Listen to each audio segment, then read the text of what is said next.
Всем привет! Счастья, добра, любви, процветания! С вами канал Элайф, меня зовут Карина. И сегодня мы будем с вами посещать Крестовоздвиженский собор Калининграда. И рассказывать я вам буду именно про него, потому что это такой очень примечательный объект. Сейчас мы сбоку находимся. У собора очень такая интересная история. В 1925 году был составлен проект этого собора, но он был признан неудачным. Конечно же, это раньше был не Крестовоздвиженский собор, это была кирха. И это все строила, конечно же, католическая, даже не просто католическая, а евангелистская церковь. Вот.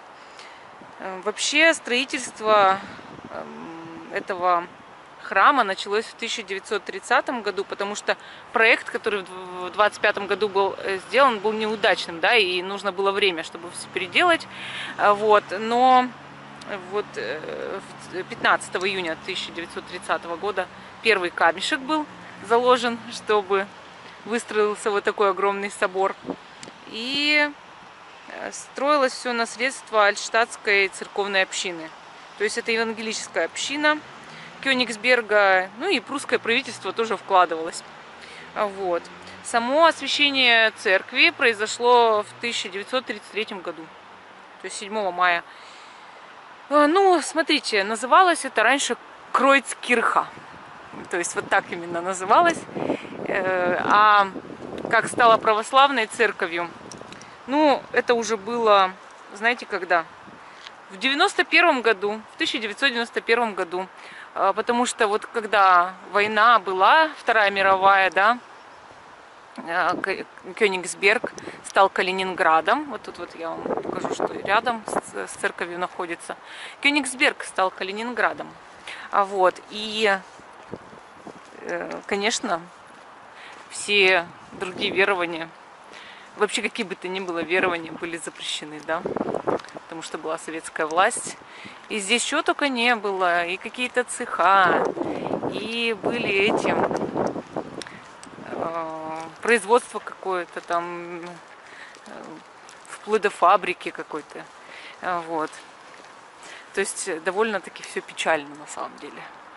А сейчас здание отреставрировали. Вот с 91 года его осветили как Крестовоздвиженский собор православный. И, естественно, вот тут вот дома.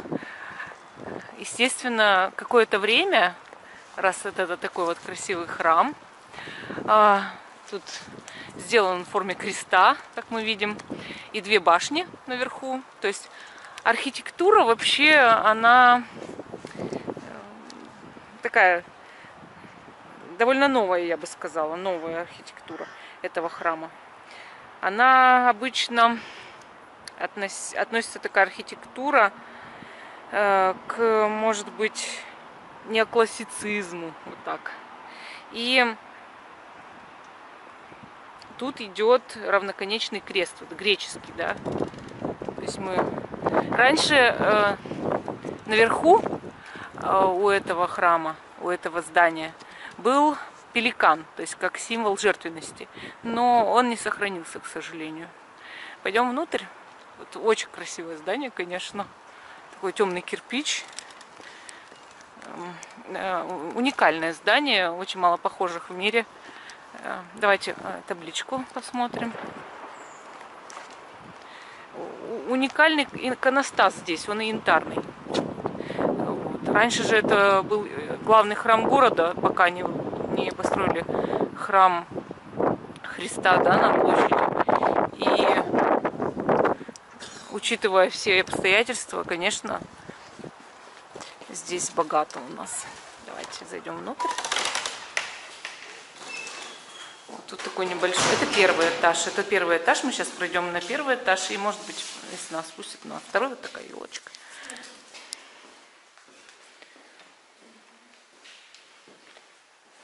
Здесь я не смогу говорить громко. Только тихо. Такие красивые елочки. Закрыт. Сейчас спросим, может быть, можно. Второй этаж, вот, к сожалению, закрыт. Свет не включен. То есть сегодня какой-то день такой, да? 6-й вроде бы. Скоро Рождество, рождественский сочельник сегодня.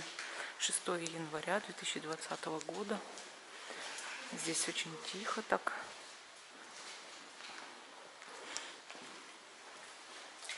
Очень жаль, если мы не попадем на второй этаж. Вот молитва принятия просфоры, святой воды.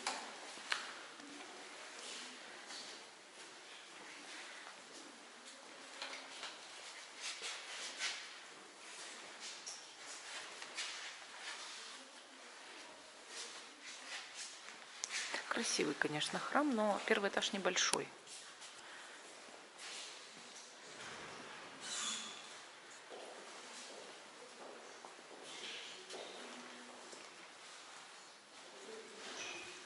Все в елочках. Елочки очень красивые, конечно. Поминальный стол. Заметили, да, что помещение не квадратное. То есть закругление.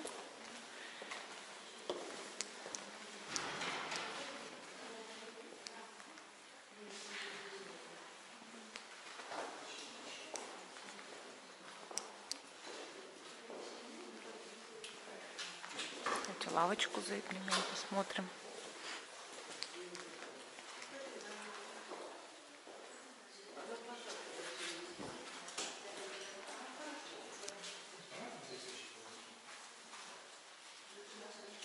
На второй этаж нас, к сожалению, не пустили, но мы посмотрели с вами первый этаж, посмотрели архитектуру храма. То есть вот такой вот он необычный, вот такой вот большой. Сейчас с этой стороны еще обойдем, как тут все выглядит. То есть сбоку вы его уже видели. Вот так вот выглядит он. Такая панорама, да? Тут лавочки есть, можно где посидеть. Ландшафтный дизайн, в принципе, продуман. Вот. Огорожено все вот такими вот растениями. То есть все аккуратно, все красиво, все чисто и прекрасно. Ну и пойдемте прогуляемся дальше, да? Куда-нибудь посмотрим.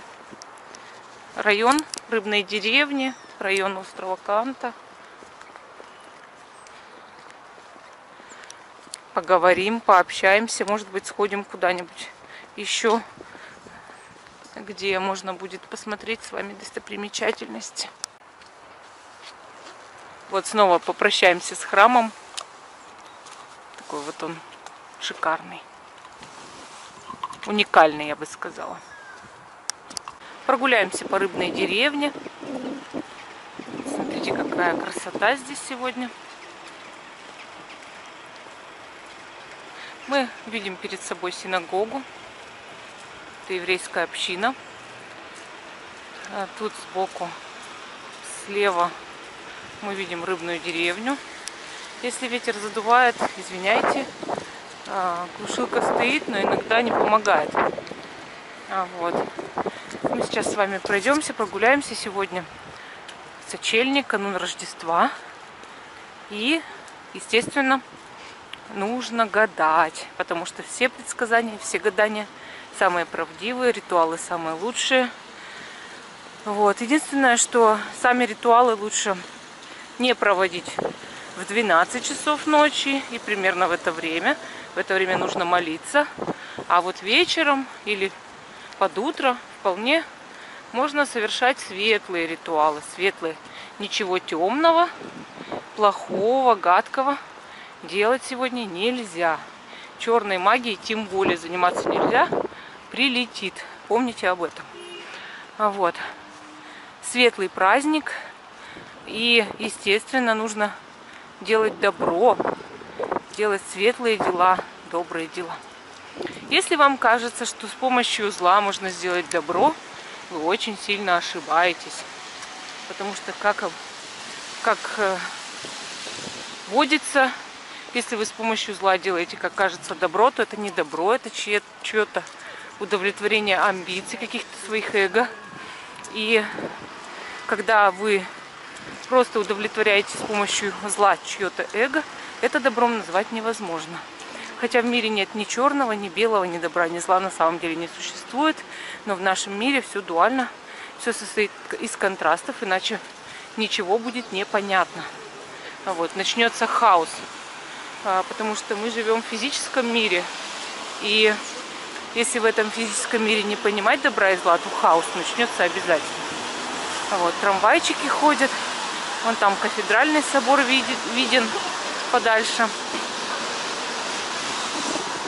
Уже на маяке загораются огоньки, потому что вечер подходит, близится. Время в Калининграде 15:27. Вот. 15:27. И, естественно, начинают все потихонечку зажигать. Вон там булочками торгуют. Тоже уже загорелся огонек на булочной. Вот. Вот мы подходим к синагоге. Я сейчас попробую туда зайти. Показать, что внутри. Получится, не получится, я еще пока не знаю. Потому что, может быть, меня не пустят. Я ведь не в курсе. Надо спрашивать. Вот. Ну, по крайней мере, с внешней стороны вот она какая красивая. Идем через дорогу в рыбную деревню. Осмотримся здесь.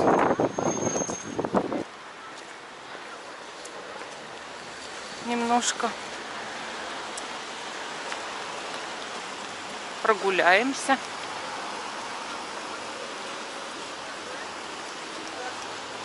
Вообще,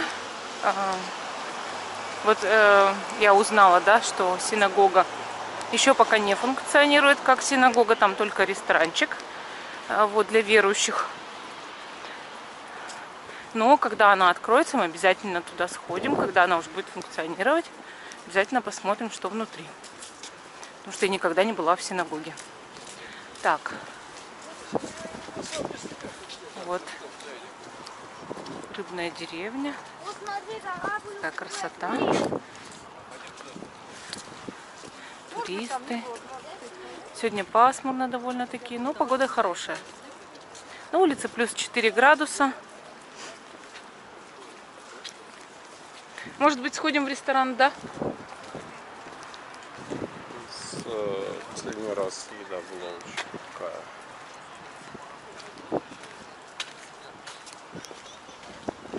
Обманулись мы с едой. Ну не обманулись, мы нет, мы просто заказали тыквенный суп, а он оказался мясной, хотя в составе это было не указано, и не более того. А в Мадам Буше для нас вообще кушать нечего, хотя я бы с удовольствием этот ресторанчик показала. Вот, для нас там только кофеек, кофейку можно зайти попить. Ну я хочу показать Мадам Буше, потому что это очень хороший ресторан. Если там будет место, потому что мы сколько до этого приходили, мест не было. Но пошлите попробуем, может быть получится туда зайти, покушать или попить кофе хотя бы. Вообще, конечно, для вегетарианцев в Мадам Буше ничего нет, кроме салата. Это очень удручает. Меню там скудное, но если вы приехали в Калининград, вы не можете не посетить Мадам Буше, потому что это ресторан, который занимает 3 этажа маяка. После него идет музей стекла, я его снимала, и верхняя башня маяка, то есть откуда открывается панорамный вид. Но в Мадам Буше есть легендарная шарлотка. Шарлотка, которую подают просто шедеврально, и капучино. Обычно мы заказываем большой капучино, и получается, ну, просто очень красивое блюдо. И, ну, вот десерт и кофе, да. И если вы приехали в Калининград, и этот десерт, шарлотку, нашу калининградскую, не попробовали, то это очень большое упущение с вашей стороны в любом случае. Потому что это же нужно обязательно испытать этот кайф, это счастье. Поэтому сейчас Даже если я сама ее не съем, то засуну в Владимира Николаевича. Обязательно. То есть даже если я передумаю и себе не закажу, то закажу ему, чтобы он слупил шарлотку, и вы ее увидели, какая она красивая.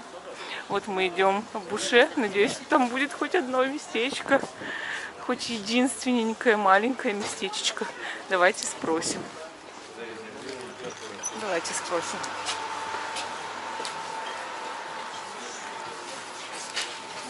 Так, можно пройти, пожалуйста.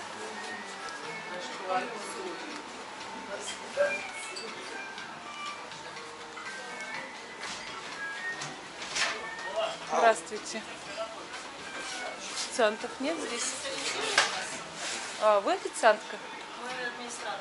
Администратор. Можно нам где-нибудь присесть, кофе попить? У нас нет пока свободных столов. То есть у вас все столы... Все забронированы, лист ожидания, порядка 20 гостей. Впереди вас. Спасибо большое. Очередь большая. Еще второй, третий этаж, там тоже все у нас очень плотно. Да нет, я просто хотела спросить, может быть, ваш стол заказан через полчаса, через час. Вот, я это и хотела у вас спросить. Спасибо большое. Вот мы теперь приехали в Европу, в ресторан Табаско. Такой вид со столиком. Столик. Тут у нас бар, работают бариста. Ресторан очень большой, в торговом центре Европа. Вот меню ресторана. Вот мы сейчас его рассматриваем, чтобы выбрать что-то для себя вегетарианское. И здесь есть что выбрать. Вот, например, есть вегетарианская пицца, есть фитнес-меню. Тут у нас тыквенный суп, мы его всегда заказываем. В нем всего лишь что есть такого, да, не вегетарианского, это креветка. Мы всегда просим ее убрать. Остальное это полностью вегетарианский суп, потому что он состоит из тыквы, с кокосовым молоком, креветкой, которую мы убираем, и кардамоном. То есть ничего такого жирного или животного здесь нет, кроме самой креветки. Вот такое меню. Я закажу, естественно, себе тыквенный суп. И, может быть, что-то еще. Сейчас вот выберу, что-то еще заказать. Посмотрим. Тут пиццы очень много. Вообще ресторан это смесь японской, итальянской кухни, русской. То есть тут все смешано. Но это очень популярный ресторан. Это сеть по Калининграду. Вот. Елочка очень красивая в торговом центре Европы. Я вам ее показывала. И мы сейчас выбираем и будем дальше потом показывать вам, что нам принесли. Вот тут, кстати, есть боулы. Тоже очень популярная еда у нас в Калининграде. Вот нам уже принесли чай, сок тут я заказала себе.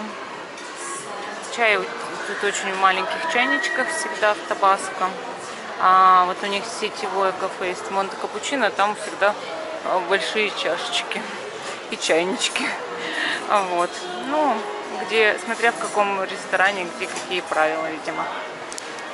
Вот нам принесли уже суп и сет. Мы решили заказать вегетарианские роллы. Такая красота. Мы и поели, и попили. Сейчас уже будем уходить. Надеюсь, что вам сегодня понравился наш ролик, наши съемки, особенно Крестово-Сдвиженского собора. Всем пока, до новых встреч. Надеюсь, что вы будете с нами.